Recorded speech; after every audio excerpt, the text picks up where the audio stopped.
So I am now in Appleton, Wisconsin. So I guess it was Monday morning. I left Grand Rapids, Michigan. Had a great time staying in Grand Rapids, Michigan. Christian was my host. Her husband Jeff was out of town at a music festival or something.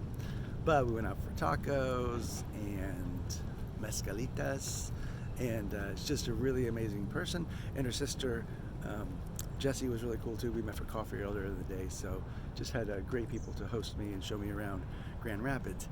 So then I started riding through the rest of Grand Rapids, and it's still largely in the southern part, still flat, kind of like Indiana, but a few more curves in the roads, not too many, but trees are definitely a lot taller and more of them. So lots of just vast forest, where it seems like there's just nothing there but forest, and really extraordinarily beautiful. And as you get a little north, the roads start to get a little bit more hilly and rolly, and there was just this one great moment where I'm like riding up this hill, and just as I cap it, I see this lake off, through the mountains, and it wasn't a great lake, but it was a pretty good one. So I was able to wind down and eventually go down by that and see a few different lakes.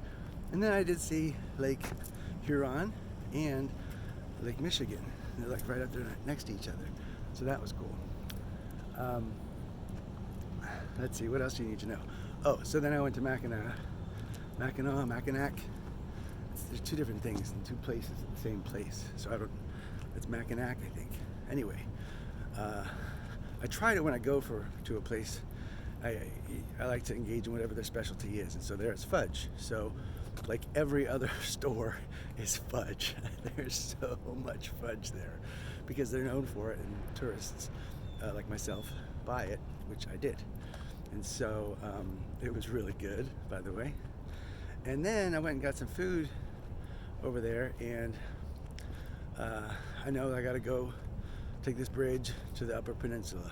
Not really giving the bridge really any thought at all. Just, it's a bridge. I know it's long, no big deal. So apparently this is a 5-mile long bridge. It's a really long bridge.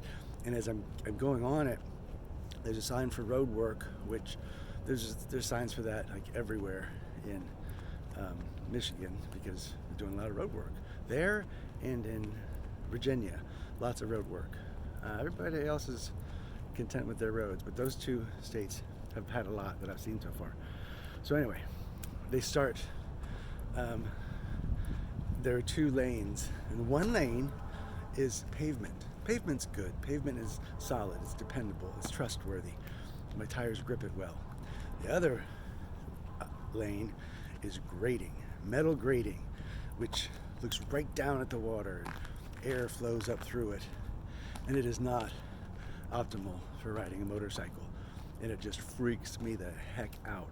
Even on like Siesta Key, going out on the drawbridge where it's a grate, I kind of freak out a little bit going over that.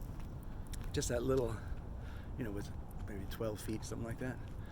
So this was like the majority of the bridge was this metal grating that I'm riding my motorcycle on, and I'm just like gripping so tightly to my grips. And I finally was able to get into the other lane, back on the pavement where it was nice and secure, and made the rest of the bridge. But of course, when I'm up there, because it's a really high bridge too, the wind is going this way, then it's going that way, and I'm just kind of getting whacked around, and oh my God. But I made it, and yeah. And then I kept driving through the Upper Peninsula, and it was pretty nice, just riding, looking over the lake, and Lake Michigan really is pretty great.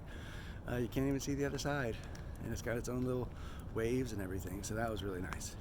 And so I camped the night in Big Knob Park, and just these huge, really tall pine trees mixed in with a lot of oaks, and I think maybe maples or something like that, I don't know. But either way, there's a lot of trees, deciduous and conifer. That's about all I know. And just hung up my hammock, looked at the weather. I had like 42% chance of rain at about 5 in the morning, so I went ahead and put my tarp over the hammock, slept like a baby, and then got up and, to get to the campground, 6 miles of dirt road to get back there that I thought would never end, because that also freaks me out since I've fallen on gravel, and dirt roads are not really great for motorcycles either, especially street motorcycles. So that freaked me out a little bit. And of course, when I woke up, then I had that 6 miles to go again to get back out to the main road, which was a great way to wake up, I suppose. And then going from Michigan to Wisconsin, it was kind of windy.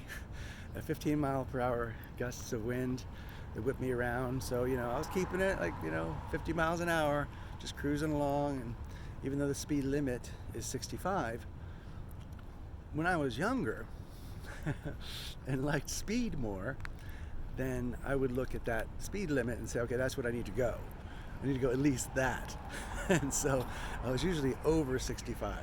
Now that I'm taking my time, I realize that, when I'm doing 65 miles an hour, I can't really see much. I'm going too fast to see where I am, what's going on in the world around me.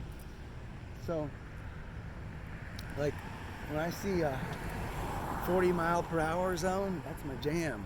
All right, cool. I can just cruise, and there's stuff to look at. I can read every sign, and it's fun.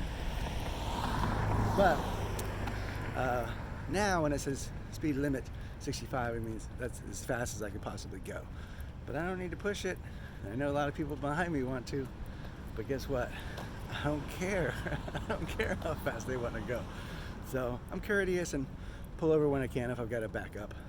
But for the most part, they have turning lanes passing lanes, I mean. And so, doing just fine. Made it all the way in here. I rode, I think, about 250 miles yesterday, and about 280 before that, I think. And so, a lot of miles, but I got here into Wisconsin, and I met this fella on Joe on couchsurfing.com, and he's a high school teacher, and during the summer he works the locks. They have this series of locks along the Fox River where boats come in, and it's all hand operated. So the little boat comes in, and then you close one of the gates, and you have this thing that spins around. I'll put pictures on wherever, somewhere you can find them. But anyway, so he does this little thing that closes the gate, and then he opens the valves, and the water comes in or goes out, depending on which way they're going. And you open the other gate, and it's really actually pretty neat that they've had these things in operation since the 1850s when they were built. And of course they've upgraded them since then, but it's still the same basic technology, which is just all the mechanics of it. It's not any kind of, nothing's automated. It's just valves and stuff. So I got to open the things and close them, the gates. So that was kind of fun, being able to operate that. And then he and his wife have a rental property that is currently available.